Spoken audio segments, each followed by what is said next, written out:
تاسو په دې باندې کوم عکس العمل ښایي؟ آیا په دې پلټونو کې به داسې څه راوځي چې پی ټي ایم پکې ګرم وبلل شي؟ ګوره پی ټي ایم یعنی یو هم داسې پهلو نشته، یو هم داسې انګل نشته دی.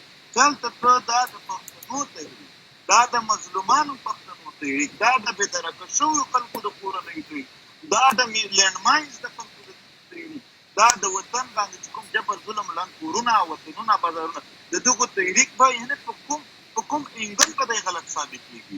آیا دنیا د پاکستان یا د پاکستان فوج یا زموږ مخالفین په دې کې یو هم داسې کس شته چې دی ما ته ووایي چې دلته ظلم نه دی شوی، دلته زیاتی نه دی شوی، دلته جبر نه دی شوی، دلته تشدد نه دی شوی، دلته مرګونه نه دي شوي، دلته مکورونه نه دي ړنګ شوي، دلته خلک نه دي ورک شوي، دلته په لینډ ماینز کې ماشومان نه دي شوي، دلته قبضې نه دي شوي، دلته کویله نه ده پټه شوې، دلته چې کوم بارډرونه دي که چمن دی که تورخم دی په دې باندې ظلم نه کېږي، په ښارونو کې نه کېږي، ترهګري نه کېږي. کوم یو دا ظلم دی چې ما یاد کړي چې څوک وایي چې دا نه دي شوي؟ دا ټول شوي دي. دا نو په دې کې دونه زموږ خبره خو د دغو ظلمونو ده، نو موږ به څنګه څوک غلط پکې ثابتولی شي؟ غلط خو به دی ثابتېږي ځکه چې دی به وایي چې ما نه دي کړي، زه بیا ثبوت راوباسم. دی به وایي چې ما خلک نه دی ورک کړی، زه به ثبوت راوړم چې دا سړی ورک دی.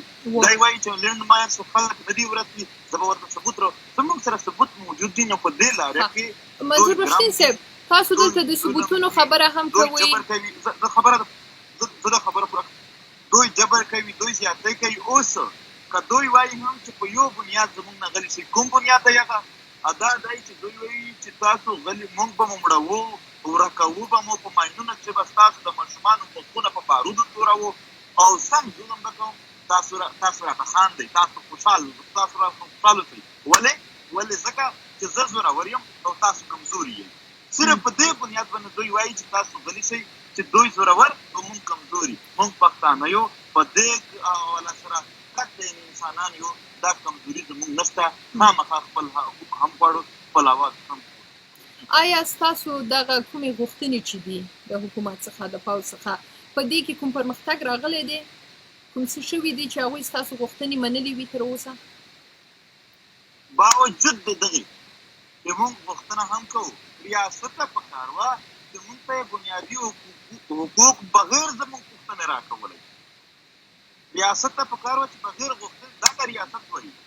او چې کله ریاست نه وي د آقا او د غلام رشته وي، هلته غوښتنه کېږي، په غوښتنه خلک ورکوي. دلته خو د آقا دا خلک خو بیا په تاریخ کې آقا شوي نه دي. اول ځل آقا جوړ شوي دي په پښتنو باندې.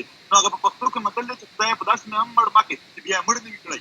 منظور پښتین صاحب ستاسو دا مهال د پی ټي ایم د پښتون ژغورنې غورځنګ څو غړي په جیلونو کې دي، په زندانونو کې دي؟ که دې اړوند تاسو لږ غوندې معلومات ورکړئ.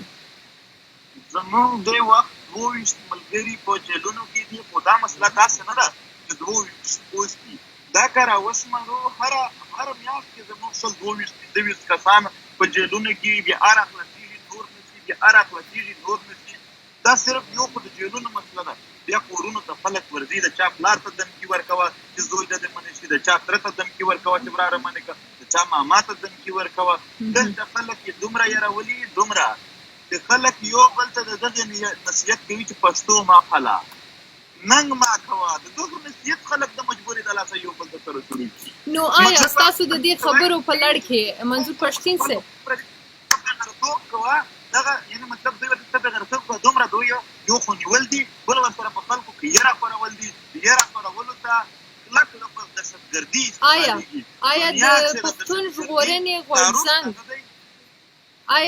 ژغورنې غورځنګ کې دغه یره خوره شوې کوم چې تاسو وایاست، آیا هغوی په شا تللي دي؟ تاسو داسې ګڼئ چې بعد د دغو دوو کسانو د جیل نه وروسته یا د نورو پی ټي ایم غړو د جیل نه وروسته پی ټي ایم تر یو حده خاموشه شوی دی او که نه؟ نه، زه بیخي دا نه شمارم چې پی ټي ایم خاموشي بل شی دی، حکمت عملي بل شی دی، پر شا کېدل بل شی دی که نه.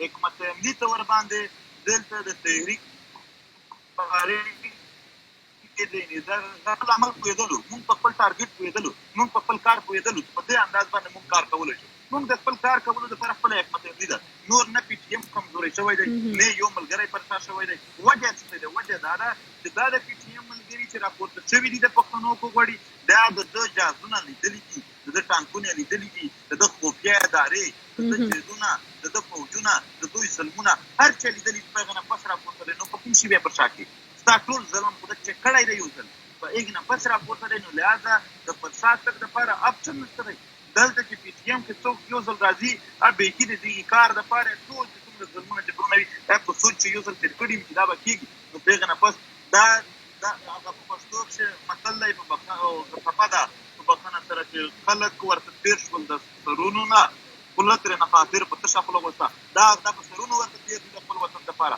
دا د دغې وطن نه د جبر د دهشتګردۍ لرې کولو دپاره په سر تېر ځوانان دي د دغې د پر شا تګ سوچ هم څوک نشي کولی کیسه کې هم څوک نه دي دغه پښتین صاحب آیا د نوو غونډو د نوو جلوسونو پلان لري د پښتون ژغورنې غورځنګ پښتون ژغورنې غورځنګ د یو ډېر لوی احتجاجي لریون چې د پښتونخوا د یو حصې نه شروع کېږي تر آخري حصې پورې چې یو ځای ته پکې تګ وي د خپلو پښتنو سره په پښتو ژبه خبره کول دي که راځئ دا کار دی دغه مطالبات دا مقاصد دي دا کیسه ده په دې کار کوو د دغې پلان هم لري د دغې سوچ هم لري او په هر حالت کې لري ډېره مننه منظور پښتین صاحب چې ډیوه ته مو وخت ورکړ او زموږ سره راغلی دغه تفصیلات او خبرې مو شریکې کړلې مننه ستاسو هم او د ټولو اورېدونکو